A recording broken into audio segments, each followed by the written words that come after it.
Croeso, dyma'r ffilm olaf yn y cwrs Bywyd Actif, Act 4, Byw yn ddoeth, byw yn dda.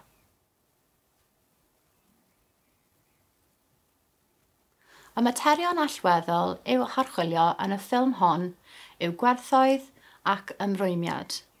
Mae'n gwerthoedd personol yn ymwneud â'r pethau sy'n bwysig i chi, a pethau rydych chi'n teimlo'n gryf amdanynt. Ond ydych chi'n gwybod beth yw'ch gwerthoedd? Sut gallwch chi darganfod beth sy'n bwysig i chi? A sut gallwch chi sicrhau bod eich gweithredoedd a'ch ffordd o fyw yn cyd-fynd a'ch gwerthoedd? Ymrwymo i weithredu yn unol a'ch gwerthoedd a chadw at yr ymrwymiad hwnnw yw'r ffordd orau o deimlo bod eich bywyd ar y trywydd gywir, eich bod chi'n gwneud y peth iawn, eich bod chi'n gwneud y gorau y gallwch. Dyma'r materion y byddwn ni'n mynd i afal â nhw yn y ffilm olaf hon. Yn ôl ar eich bws.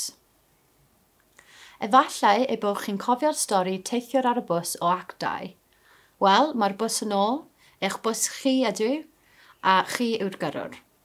Nawr y cwestiwn yw, i ble rydych chi eisiau mynd ar bws?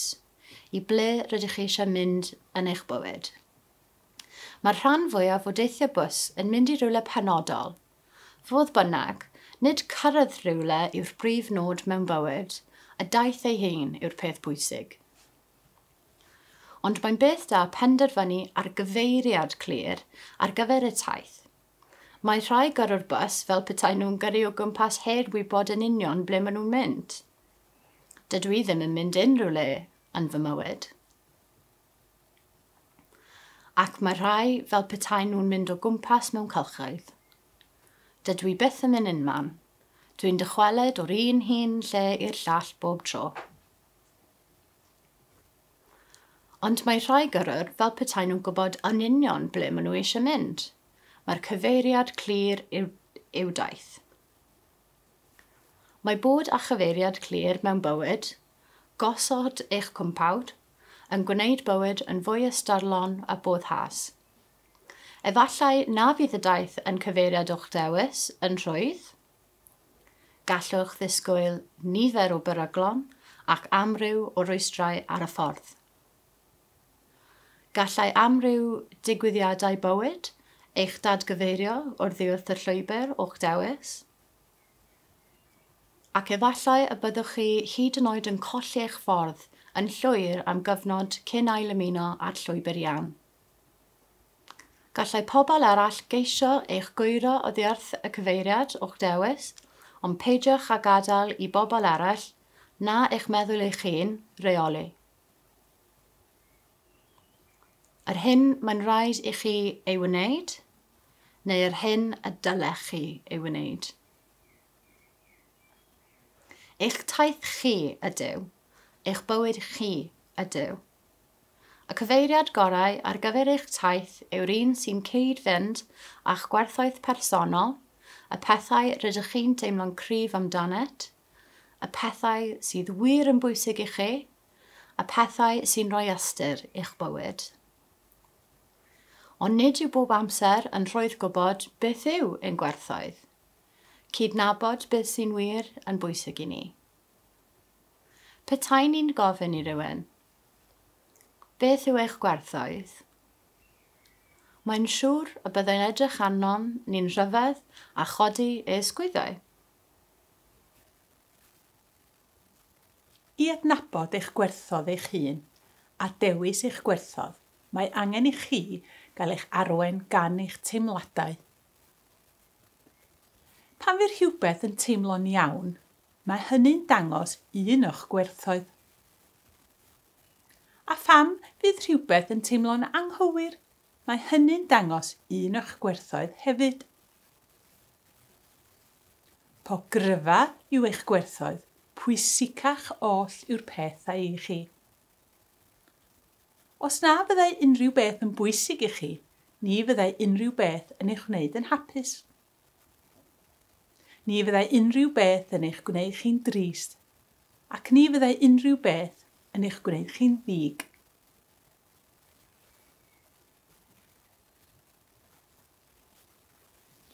Pryd bynnag y byddwch chi'n ddig, mae eich dicter yn adlewyrchu rhywbeth sy'n bwysig i chi. Felly mae hynny'n dangos un o'ch gwerthoedd.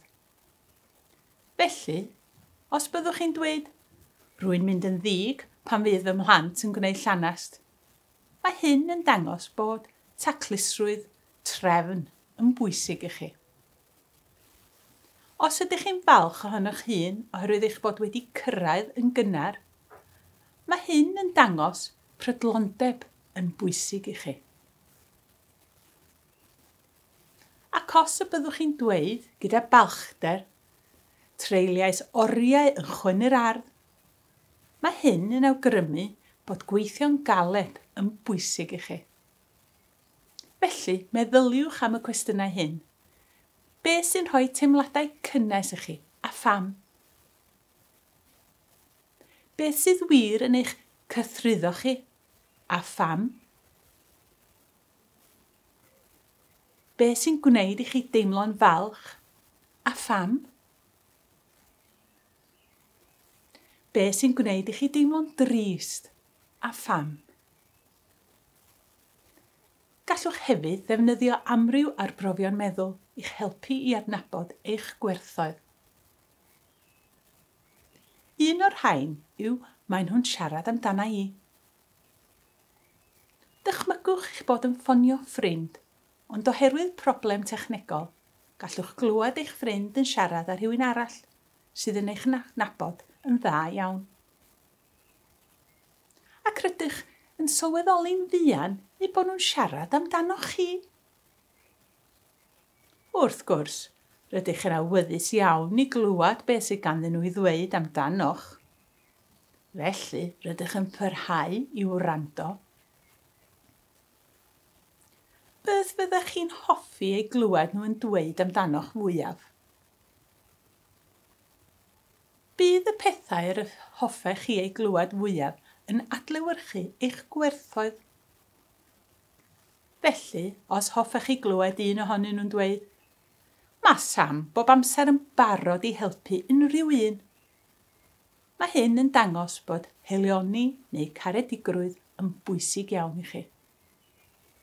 Ac os hoffech chi glywed un ohonyn nhw'n dweud, mae Sam bob amser mor frwdfrydig am bethau. Mae hyn yn awgrymu yr hoffech chi gael eich ystyried yn frwdfrydig sy'n dangos mai brwdfrydedd yw un o'ch gwerthoedd allweddol. Ac os hoffech chi glywed ffrind yn dweud, mae Sam bob amser yn credu bod ei wydyr yn hanner llawn. Byddai hyn yn dangos bod optimistiaeth ac agwedd gadarnhaol yn bwysig i chi. Ffordd arall defnyddiol o adnabod ein gwerthoedd yw cydnabod unrhyw deimladau cryf sydd gennych am bobl rydych chi'n adnabod. Byddwch chi'n hoff iawn o rai pobl, a bydd gwybod pam rydych chi'n hoffi eich hun helpu adnabod un o'ch gwerthoedd. Ond efallai, y bydd rhai pobl dylech chi ddim yn ei hoffi o gwbl, a bydd gwybod pam rydych chi ddim yn hoffi yn dangos un o'ch gwerthoedd hefyd. Felly, fel gweithgaredd byr, meddylwch am rhywun, efallai ffrind, perthynas neu gymydog, mae gennych deimladau cadarnhaol tuag ato, fel teimladau o hoffter, parch neu idymegedd. Meddyliwch pam mae gennych deimladau mor gadarnhaol tuag ato. Beth ydych chi'n hoffi, ei barchu neu edmygu'n fawr amdano? Mae'r ateb i'r cwestiwn hyn yn debygol o amlygu un o'ch gwerthoedd allweddol. Nawr, meddylwch am rhywun mae gennych deimlad negyddol ato. Teimladau o gysineb, efallai, neu ddicter, neu diffyg parch. Pa mae gennych deimladau negyddol am yr unigolyn hwn? A pa werth y mae hyn yn gysylltiedig ag ef? Os dewch yn ymwybodol yn deimlad cryf tuag at y gymeriad, go iawn, neu ffuglenol, wrth wylio'r teledu neu ffilm, defnyddiwch hyn fel cyfle i adnabod un o'ch gwerthoedd. Gofynnwch eich hun, pam ydw i'n hoffi'r unigolyn hwn? Neu, pam ydw i'n casáu'r unigolyn hwn? O ganlyniad, gall bod yn ymwybodol o sut rydyn ni'n teimlo tuag at rai pobl, gan gynnwys ein hunan a chydnabod pam rydyn ni'n teimlo felly, ein helpu i adnabod ein gwerthoedd. Ac yna, gall adnabod ein gwerthoedd yn galluogi benderfynu ar y ffordd orau o fyw yn unol â'r gwerthoedd hynny. Yn gyffredinol, mae bywyd yn fwy boddhas ac ystyrlon pan fydd ein ffordd o fyw yn adlewyrchu ein gwerthoedd, a'r pethau sydd yn wir yn bwysig i ni. Mae hyn yn berthnasol i bob agwedd ar ein bywyd, gan gynnwys ein perthnasoedd, ein gwaith, ein hobïau, a hyd yn oed yr aglenni yr ydyn yn ei gwylio ar y teledu. A phan fyddwch chi ar fi'n gwneud newidyddau allweddol i'ch bywyd, mae'n beth da ystyried y rhain mewn perthynas a'ch gwerthoedd. Gall hynny eich helpu i wneud y penderfyniad gorau ynglyn â pha cyfeiriad i'w dilyn. Pan fyddwch chi'n gwneud rhywbeth yn unol â gwerthoedd allweddol, bydd fel arfer yn teimlo fel y peth iawn i wneud, y gall teimlo'n anodd ac yn heriol hefyd. Bydd eich gwerthoedd yn aml yn sbarduno emosiynau poenus. Enghraifft, os yw caredigrwydd yn un o'ch gwerthoedd allweddol, gallai clywed am weithredoedd creulon eich gwneud chi'n drist neu'n ddig. Ond gallai teimlo'n ddig ynglyn â chreulondeb eich ysgoi i wneud rhywbeth i roi terfyn ar y creulondeb hwnnw.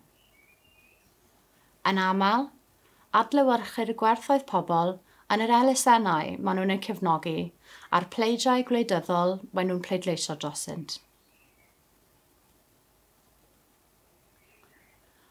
Mae gweithredoedd sy'n cael eu sbarduno gan werthoedd yn aml yn galw am ddewrder. Efallai bydd yn rhaid i'r unigolyn fynd gam ymellach. Roedd Josh yn ddig iawn, pan dwedodd reolwr yma rhywbeth annibynnol iddi. Felly, ei fod yn gwybod ei fod yn peryglu ei swydd, dwedodd wrth ei reolw fod hynny'n annibynnol ac y ddylai ymddiheurio i yma. Roedd Darren yn teimlo mor gryf am y ffordd yr oedd ei fam wedi cael ei thrin fel y trechodd ei ofyn mawr o bobl mewn awdurdod a dwedodd wrth y staff yn union beth y ddylen nhw ei wneud i helpu ei fam. Yn yr achosion hwn, mae'r gwerthoedd cryf yr unigolyn wedi ei achosi iddo fynd gam ymellach, camu allan o'i cylch glyser, a gwneud rhywbeth sy'n groes i'w gymeriad. Mewn achosion o'r fath, mae'r unigolyn yn teimlo mae'n rhaid i mi wneud hyn oherwydd dyna'r peth iawn i'w wneud. Mae'n eithaf posibl y byddwn yn gwneud yr hyn y mae'n rhaid i chi ei wneud, enwedig os yw'n galw ar ddewrder ar eich rhan chi, yn helpu i chi sylweddoli beth yw pwrpas eich bywyd. Mae gwneud beth sy'n iawn i chi yn golygu byw yn uniol a'ch gwerthoedd personol. Ymrwymiad. I fyw bywyd gwirioneddol foddhaus, mae angen i'ch gweithredoedd adlewyrchu eich gwerthoedd. Mae angen chi wneud beth sy'n iawn i chi. Ond nid yw hynny bob amser yn rhwydd. Gallai pethau eich rhwystro. Pan fyddwch chi wedi penderfynu ar y peth gorau i'w wneud, bydd angen i chi ymrwymo i wneud y peth gorau, hyd yn oed os yw'n anodd iawn, a hyd yn oed os yw'n boenus. Os ydych chi wedi ymrwymo i wneud rhywbeth, a bydd yn anodd iawn neu'n anghyfforddus, efallai bydd rhaid i chi wneud y canlynol. Mynd amdani, gafal yn y foment, bwrw iddi, gwneud iddo ddigwydd. Dyma un enghraifft o rhoi gorau i ysmygu. Tebiwch, mae un o'r gwerthoedd sy'n bwysig i Mark yw bod yn iach. I barchu ei werthoedd ei hun, bydd angen I Mark fyw bywyd iach. Ond beth os yw yn ysmygu? Mwyn i'w weithredoedd adlewyrchu ei werthoedd, bydd angen I Mark rhoi gorau I ysmygu. Ond ni fydd hynny'n hawdd. Bydd rhaid iddo ymdopi ar anghysur a achosir oherwydd bod ei gorff yn crefu am nicotin. Be sydd ei angen yn y sefyllfa hon? Derbyn y teimladau o grefu ac ymrwymiad I roi gorau I ysmygu. Does dim dwywaith amdani os bydd Mark wir yn derbyn y teimladau o grefu ac os bydd ei ymrwymiad yn aros yn ddigon cryf, fe fydd yn rhoi gorau I ysmygu. Ac yn aml, bydd bonus yn gysylltiedig a derbyn. Pan fydd ysmygwr yn derbyn y teimladau o grefu ac yn aros yn gwbl ymrwynedig I roi gorau I ysmygu, ac felly nid yn ysmygu, bydd y teimladau o grefu yn diflannu yn raddol. Ac ar ôl peidio ag ysmygu am sawl diwrnod neu wythnos, bydd yr anghysur yn lleihau. Ar y llaw arall, bydd y teimladau o grefu am nicotin yn sicr yn aros yn gryf os bydd y parhau I ysmygu. Bydd bonus tebyg yn digwydd o ganlyniad I fathau eraill o weithredu ymrwynedig hefyd. Os byddwch yn derbyn anghysur neu ofid ac yn cynnal eich ymrwymiad, bydd hyn yn aml yn lleihau'r ofn, yr ysfa, yr embares, neu'r teimlad o grefu. Enghraifft, mae Joe bob amser yn teimlo'n nerfus ynglŷn â dal bws os ydyw ar phen ei hun. Ond, os bydd Joe yn derbyn ei ffryder ac yn ymrwymo I ddal bws pryd bynnag y mae angen iddi, bydd ei ffryder yn lleihau yn raddol ac ymhen amser bydd yn teimlo'n gyfforddus ynglŷn â mynd ar y bws. Hyd yn oed pan fydd ar ei phen ei hun. Felly, mae gwneud yr hyn sydd orau yn aml yn anodd iawn I ddechrau, ond yn mynd yn haws wrth amser fynd heibio. Bydd pobl yn aml yn gwneud ymrymiad ac yn ei dorri. Beth yw'r peth gorau I wneud pan fydd hyn yn digwydd? Enghraifft, gallai rhywun sydd wedi bod ar diet I golli bwysau, gael eiliad y wendyr a bwyta ambell doesyn neu bentwr o sglodion. Os bydd hwn yn digwydd, gallai benderfynu bod ei ymgais I golli bwysau wedi methu'n llwyr a rhoi gorau iddyn yn gyfan gwbl. Neu, yn yr un modd, gallai rhywun sy'n rhoi'r gorau i'r ysmygu gael un sigaret ac yn y penderfynu bod ei ymgais I roi'r gorau iddi wedi methu, ei fod bellach yn ysmygu unwaith eto. Ac yna, bydd hyn yn rhoi esgus da iddo fynd allan a phrynu pecyn mawr o sigarets.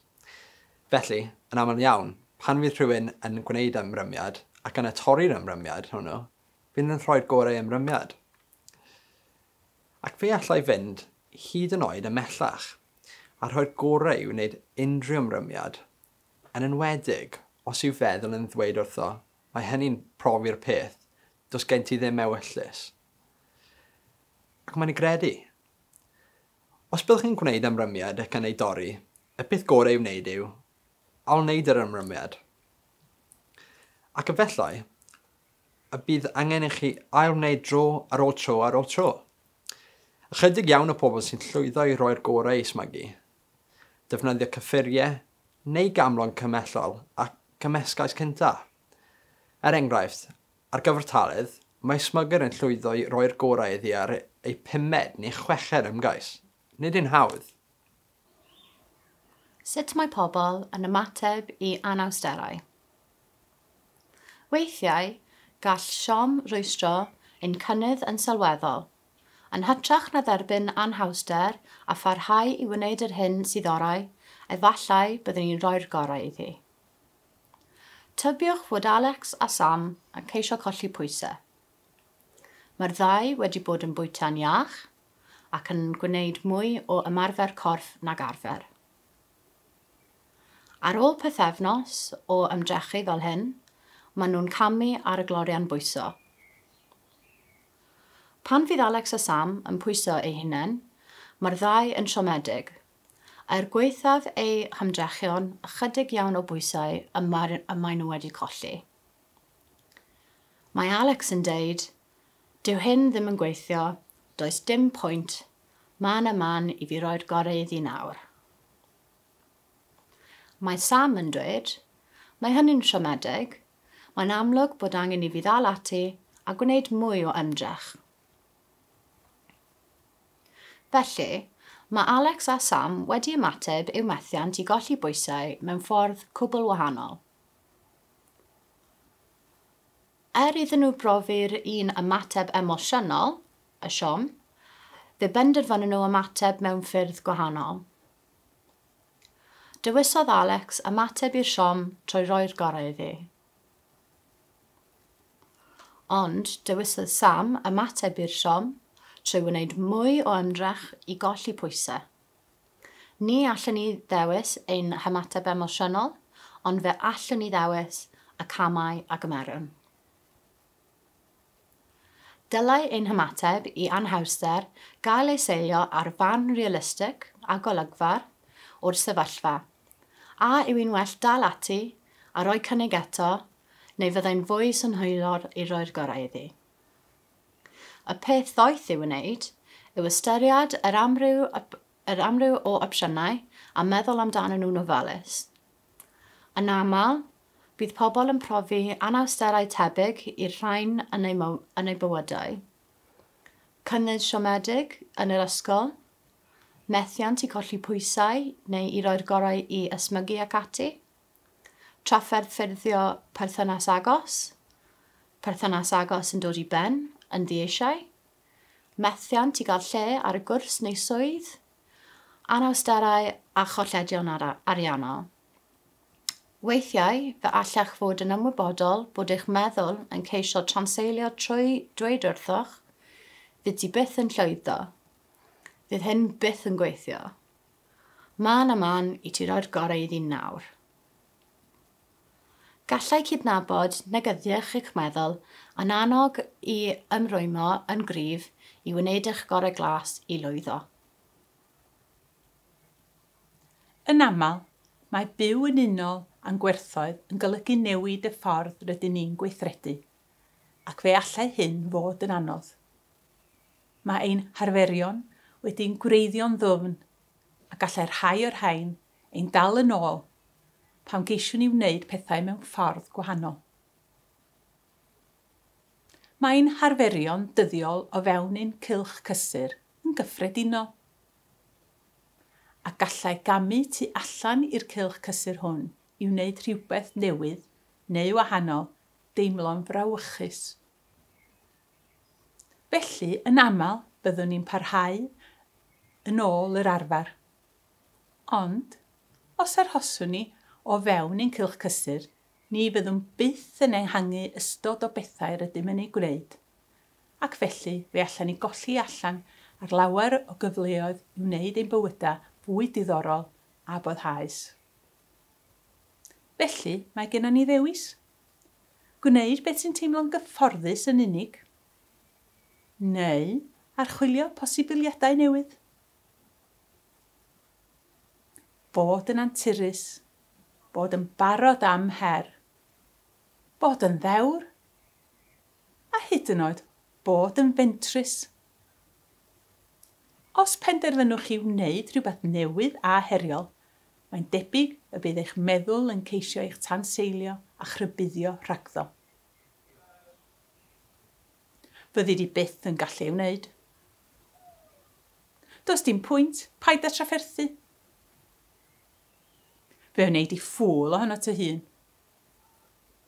Ond, gan eich bod chi bellach yn ymwybodol o'ch meddwl, fe allwch chi weld nad oes rhaid i chi gredu eich meddwl, ac nad oes rhaid i chi ufuddhau eich meddwl.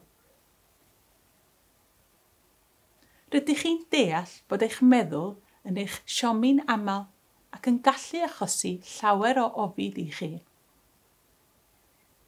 Hyd yma, Efallai bod eich meddwl wedi dylanwadu gormod arnoch ac fe allech fod wedi dioddef o'r ganlyniad. Felly, nawr yw'r amser i ddweud wrth eich meddwl. Digon yw digon. Diolch, ond fi fydd yn rheoli pethau o hyn ymlaen. Dyma eich datganiad annibyniaeth. Dyma eich ymrwymiad i gymryd yr awenau, i gymryd y lliw, i dynnu lluniau eich hun. Pan fyddwch yn cymryd yr awenau, bydd eich meddwl yn parablu o hyd yn y cefndir, yn barnu, yn berniadu, yn ceisio eich tanseilio.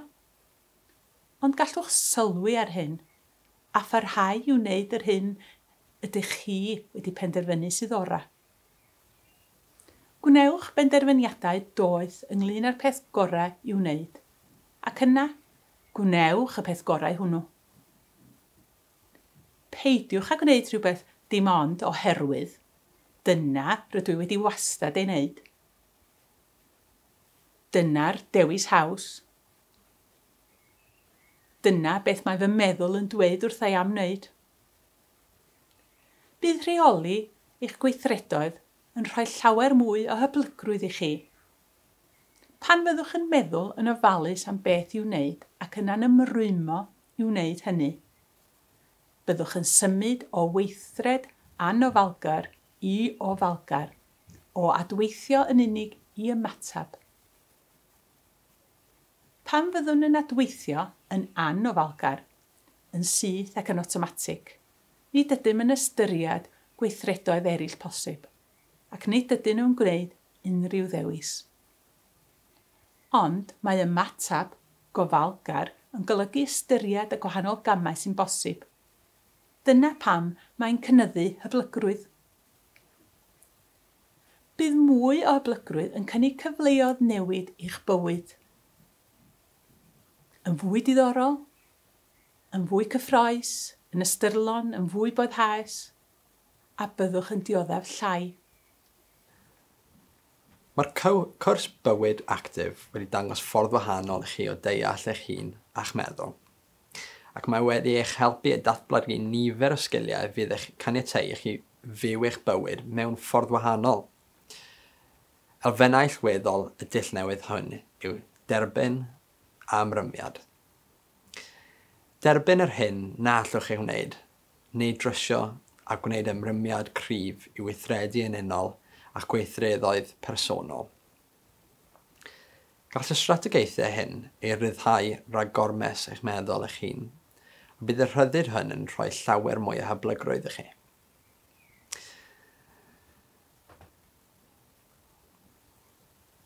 Bydd llawer o hyblygrwydd yn eich gwneud chi'n llai atyliedig, a na fydd eich gweithredoedd wedi cyfyngu'r hyn sy'n teimlo'n hawdd, yn naturiol neu'n gyfforddus. Felly, bydd mwy o hyblygrwydd yn rhoi dewis ehangach o weithgareddau i chi, ac ni fyddwch yn teimlo'n gymaint o orfodaeth. Bydd mwy o hyblygrwydd yn eich galluogi i wneud mwy o'r pethau sy'n wir yn bwysig i chi. Ac ni fydd bygythiad, anghysur neu embaras yn eich dal yn ôl rhag gwneud y peth iawn. Un ffordd o gynyddu eich hyblygrwydd yw mynd ati'n fwriadol i wneud pethau sy'n newydd, gwahanol, anturus, mentrus, dewr ac yn groes eich gymeriad. Ac allai hyd yn oed fod ychydig yn syfrydanol neu wallgof. Felly, fe allach elwa llawer am lacio a bwrwch swildod. Ac os bydd eich meddwl gollgelgar, berniadol a gwaldfyd yn ceisio eich dal yn ôl, ymwybyddwch ef a dalwch ati.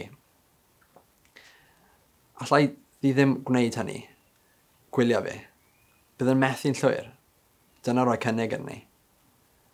Felly, beth sydd wedi fod yn eich dal yn ôl rhag gwneud pethau sy'n newydd neu gwahanol? Ofyn perygl? Byddwch yn ddoeth. Beth yw'r risg? Ofyn methu? Byddwch yn ddoeth. Beth yw'r ots? Ofyn embaras? Dyna yw'r prif rheswm yn aml. Baswn i'n teimlo mor chwythig. Baswn i'n teimlo mor fach. Baswn i eisiau sleifio yn ôl i'w gragen. Baswn i eisiau ddeiar fy llyncu. Byddwch yn fodlon derbyn y teimladau hyn. Felly, weithiau, does dim byd yn bod ar deimlo'n chwythig, a dal ati sut bynnag. Cynyddu ein hyblygrwydd. Arferion yw llawer o'r pethau rydyn ni'n ei gwneud. Rydyn ni'n glynu wrth ein patrwm arferol heb archwilio opsiynau eraill a meddwl llawer am y peth. Mae hyn yn cyfyngu ar ein rhyddiad a'n hyblygrwydd. Ond mae pethau y gallwn ni ei gwneud a fydd yn cynyddu ein hyblygrwydd yn sylweddol.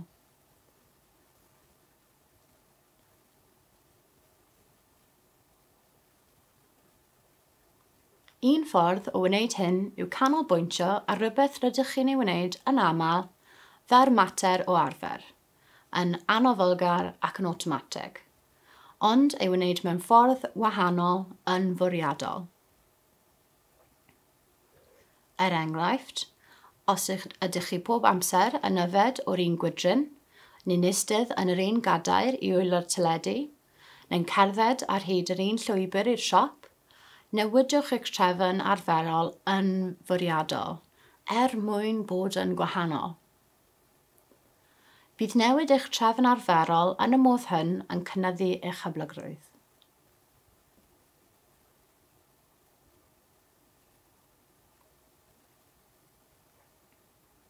Ffordd arall o gynyddu ein hyblygrwydd yw meddwl am rhywbeth rydych chi wastad wedi eisiau ei wneud, ond yn ioed wedi ei wneud oherwydd ofyn methu, embaras neu anghysur. A gwnewch ymrwymiad nawr i wneud yn fuan iawn.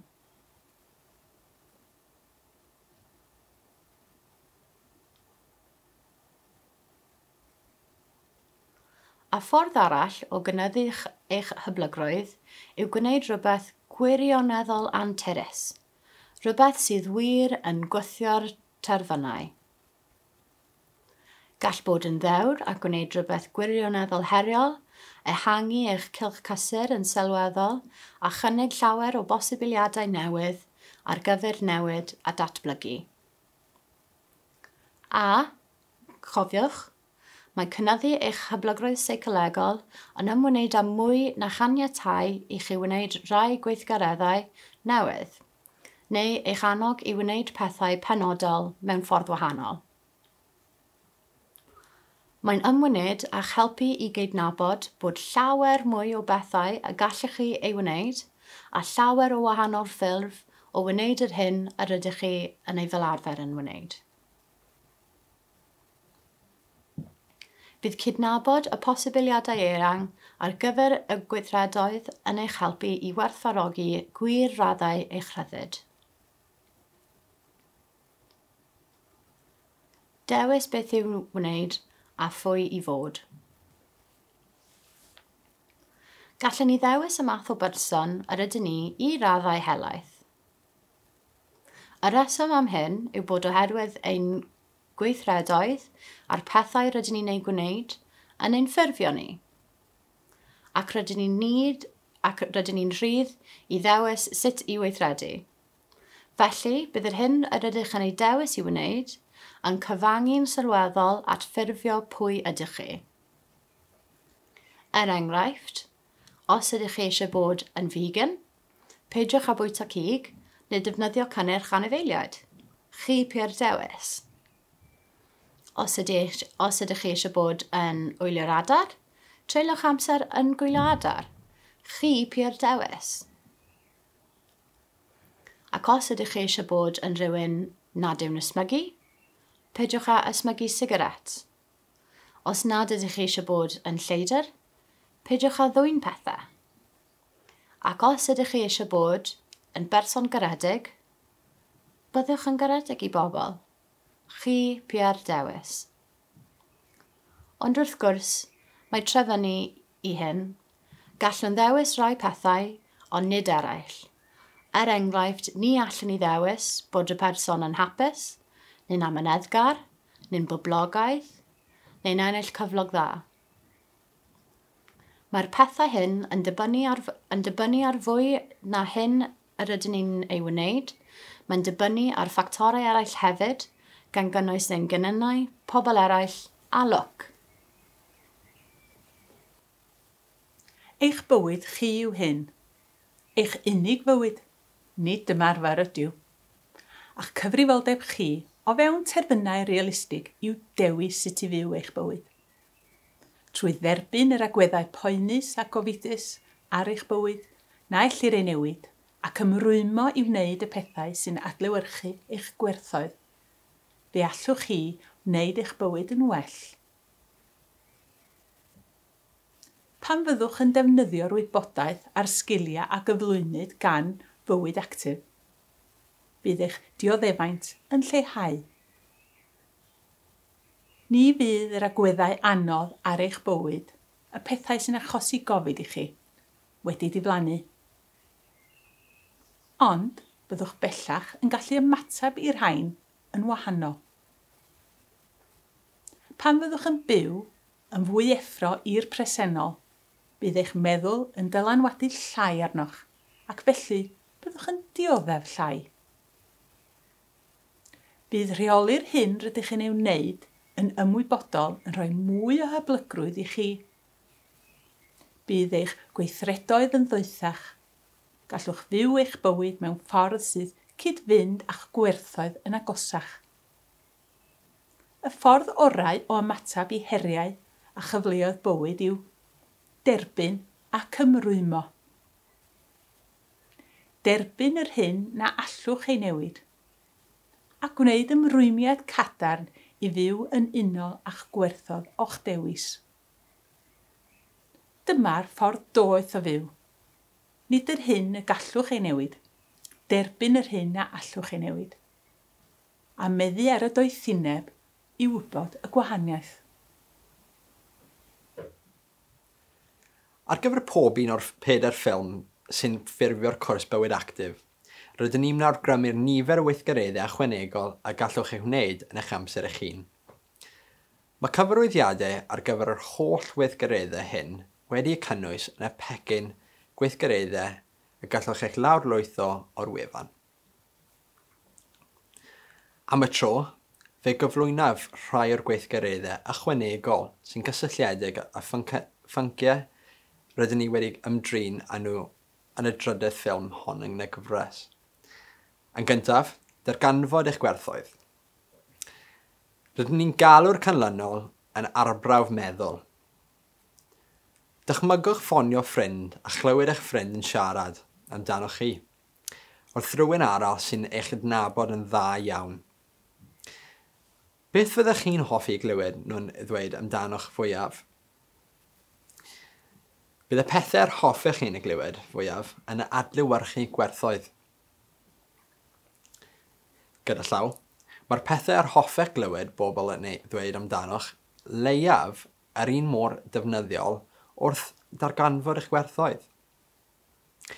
Enghraifft, bydda gas gen i petai'n rhywun yn meddwl fy mod i'n ansensitif. Felly, mae hynny'n dangos mai om gwerthoedd allweddol i bod yn ansensitif. Mae'n bwysig iawn gallu adnabod eich gwerthoedd os rydych eisiau penderfynu pa fath o bethau y gallwch eich wneud i fyw yn unol eich gwerthoedd. Ac, fel mae'n digwydd, byw yn unol eich gwerthoedd yw'r hyn sydd mae gan yn y gwerthoedd ychwanegol nesaf. Byw yn unol eich gwerthoedd. Gan eich bod wedi adnabod rhai o'ch gwerthoedd personol allweddol, dewiswch un ohonyn nhw a meddyliwch yn 4 peth gallwch eich gwneud. Gweithgaredd, rheolaidd y gallwch eich cynnwys yn eich ffordd o fyw a fydd eich galluogi i fyw yn unol â'r gwerth personol hwn. Cynyddu hyblygrwydd. Mae'r gweithgaredd ychwanegol nesaf yn canolbwyntio ar gynyddu hyblygrwydd, ac rydyn ni'n awgrymu 3 peth y gallwch eich wneud i ymlacio a dod yn fwy hyblyg. Y syniad cyntaf, yn syml iawn, yw cymryd camau ymwybodol i rheoli'r rhain o pethau y byddwch chi fel arfer yn gwneud yn awtomatig, a dewis i gwneud yn nhw'n fwy ffordd wahanol. Enghraifft, eisiau mewn cader wahanol i wirio'r teledu. Prynu papur newydd wahanol am newid. Mynd i siop goffi neu dafarn wahanol. Mwyn bod yn wahanol. Mae'r syniad nesaf yn fwy uchelgeisiol ac yn eich annog i gamu y tu hwnt i'ch cylch cysur. Meddyliwch am 3 peth y byddwch yn hoffi i gwneud, ond rydych chi'n ysgoi i gwneud hyd yma, oherwydd yn gallent i wneud i chi deimlo'n chwythig neu'n bryderus. Ac yna, byddwch yn ddewr, ewch ati, dderbyniwch unrhyw deimladau yng nghyfforddus, a gwnewch y pethau hynny rydych yn wastad wedi eisiau gwneud. A trydydd ffordd o gynyddu eich hyblygrwydd seicolegol yw'r mwyaf heriol yn sicr. Ond os ydych chi'n ddigon dewr i rhoi cynnig arnau, gallai fod yn gymorth fawr eich helpu o'r esgyn unrhyw duedd i gael eich dal yn ôl gan ofyn gormod o deimlo'n chwythig. Y syniad yw gwneud rhywbeth fel ymell y tu hwnt i'ch cylch cysur, rhywbeth sy'n groeso i'ch cymeriad neu'n feithgar, hyd yn oed.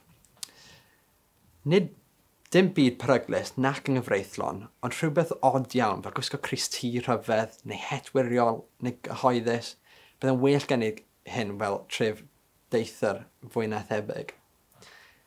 Diben hyn yw rhoi eich hun yn fwriadol mewn sefyllfa lle rydych yn teimlo'n anghyfforddus iawn a'n lle rydych yn derbyn teimlo'n bryderus yn hunan ymwybodol ac yn chwythig. Os llwyddwch chi'n wneud hyn, fe ddysgwch chi nad yw'n hyn sy'n anychmygol. Cynyddwch mewn gwirionedd. Ni fydd y byd yn dod i ben. Mae'r gweithgaredd hwn yn gwbl ddewiasol. Os nad ydych chi'n bwriad i rhoi cynnig arno te, efallai byddwch yn rhywbryd yn dyfodol. Ac os byddwch chi'n fydd digon dewr i rhoi cynnig arno nawr, efallai rhoi gwir ymdeimlad o gyflawniad i chi yn cynyddu'ch hyblygrwydd yn fawr. Enw'r gweithgaredd ychwanegol olaf yw 3 ymrymiad. Meddylwch am 3 peth y gallwch eich wneud. Newidiadau y gallwch eich rhoi yn waith i'ch helpu i gael bywyd gwell. Dylai'r rhain i fod yn newidiadau weithredoedd. Pethau y byddwch yn gwneud yn wahanol. Peidiwch â bod yn amwys. Gwnewch ymrymiad ar gyfer gweithredoedd sy'n glir ac yn amrefol. Felly, nid byddai fi'n gofalus gyda'r arian, nag fe geisiau i fod yn fwy gariedig i mam. Byddwch yn benodol ac yn glir. Be fyddwch chi'n gwneud sy'n wahanol? Felly, trylch amser yn cynllunio 3 ymrymiad cadarn. Newidiadau penodol eich gwerthredoedd sy'n tebygol o wneud bywyd yn well i chi a'r bobl sy'n bwysig i chi. Ac os byddwch yn torri un o'r ymrymiadau, peidwch meddwl rydw i wedi methu, nad oes gen i ewyllus, a rhoi'r gorau iddi. Os byddwch yn torri ymrymiad, gwnewch y feto. Felly, gwnewch ymrymiad ychwanegol i beidio a rhoi'r gorau i'r ymrymiadau. Gweithgareddau gofalgar. Drwy gydol y cwrs, rydyn ni wedi bod yn eich annog i ymarfer amryw o weithgareddau ymwybyddiaeth ofalgar yn rheolaidd. Fel eich bod yn treulio mwy amser yn canolbwyntio ar yr eiliad hon, a sylwi beth sy'n digwydd yn y fan a'r lle. Mae buddion ymarfer ymwybyddiaeth ofalgar yn rheolaidd wedi hen sefydlu mewn tystiolaeth cymhelliol iawn sy'n dangos ei fod yn gallu bod o gymorth mawr. Rydyn ni wedi ymarfer rhai gweithgareddau ymwybyddiaeth ofalgar gyda'n gilydd, yn rhan o'r sesiynau wedi ffilmio. Ac mae eraill wedi cael ei awgrymu fel gweithgaredd y gallwch ei ymarfer yn eich amser eich hun. Dyma 3 gweithgaredd ymwybyddiaeth ofalgar arall i chi ei ymarfer ar eich ben eich hun. cawod o falgar, sgan corff llawn a chanolbwyntio'n o falgar ar natur. Yn gyntaf, cawod o falgar. Pan fyddwch yn cael cawod, sylwch ar y teimladau wrth i'r dŵr dasgu ar eich croen.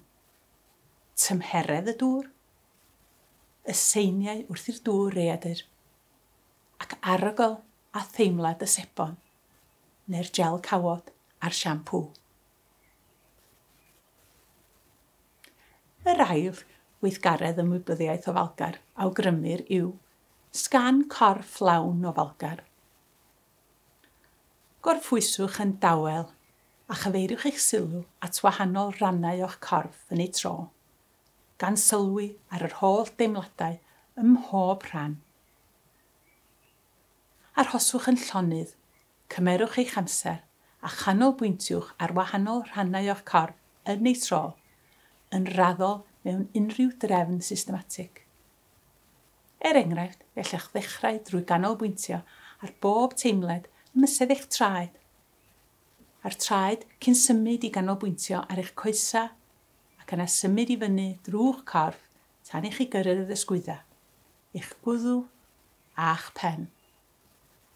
Bydd y broses araf o ganolbwyntio ar bob teimlad sy'n dod o bob rhan o'ch corff yn raddol yn cymryd peth amser, efallai at 30 munud. Mae sgan corff llawn yn un o sawl recordiad o weithgareddau ymwybyddiaeth o falgar dan arweiniad y gallwch wrando arno neu lawrlwytho o'r wefan bywyd actif. Y trydydd ar olaf o'r gweithgaredd ymwybyddiaeth o falgar rydyn ni'n ei ychwanegu y tro hwn yw canolbwyntiau'n y falgar ar natur. Mewn man gwyrdd, gardd, parc neu goedwig, agorwch eich hun i bob agwedd ar yr ymgylchedd naturiol. Sylwch ar bopeth gyda'ch holl synhwyra. Edrychwch ar y hyn sydd i'w weld. Gwrandewch ar bob sŵn. Sylwch ar unrhyw arogleuon yn yr amgylchedd gwyrdd hwnnw. Synhwyrwch y tymheredd a theimlwch unrhyw symudiad yn yr aer. Wrth i ni nesau at diwedd y sesiwn olaf hon, hoffen i rannu rai gweithgareddau ymwybyddiaeth o falgar byw gyda chi nawr. Y tro hwn, mae 3 gweithgaredd byr, 2 ffilm fer a newid lliw.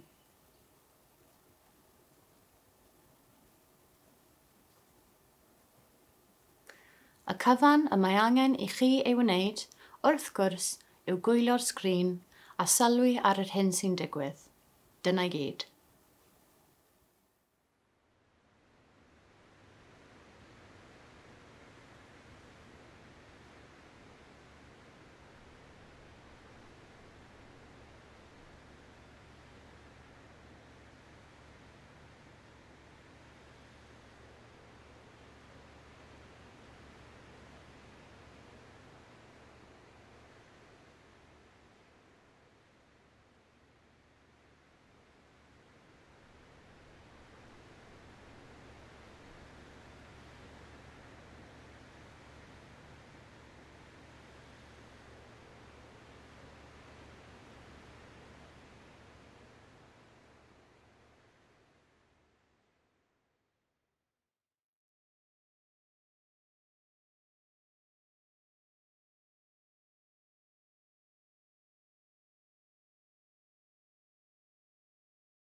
Music Vine.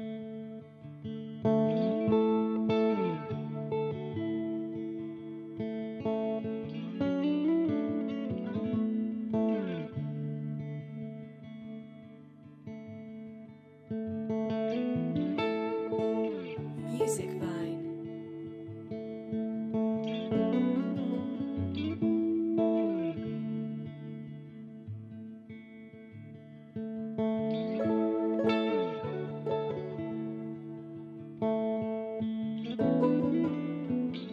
Music Vine.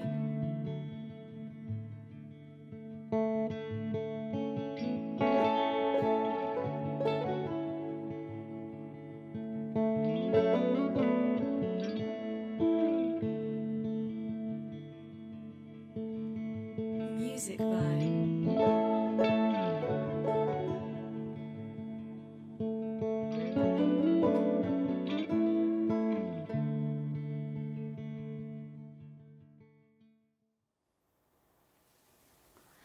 Rydyn ni wedi cyrraedd diwedd y cwrs bywyd actif.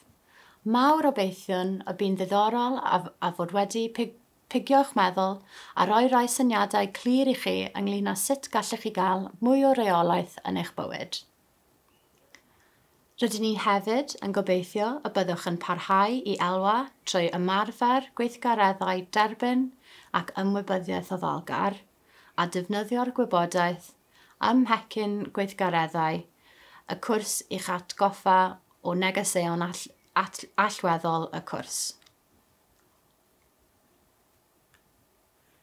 Ac wrth gwrs, gallech chi wylio rai o'r ffilmiau neu bob un ohonynt eto hefyd. Mae'r pecyn gweithgareddau hefyd yn cynnwys manylion nifer o llyfrau a gwefannau a fydd yn defnyddiol os hoffech chi dysgu mwy am ACT neu ymwybyddiaeth oddolgar. Ac fe allwch chi ddymuno cadw llygad am gyrsiau lleol neu ar-lein ymwybyddiaeth oddolgar a pynciau eraill. Os ydych chi'n adnabod unrhyw un, ffrind neu aelod o'ch teulu efallai, a alla elwa o'r cwrs hwn, cyfeiriwch nhw at y wefan.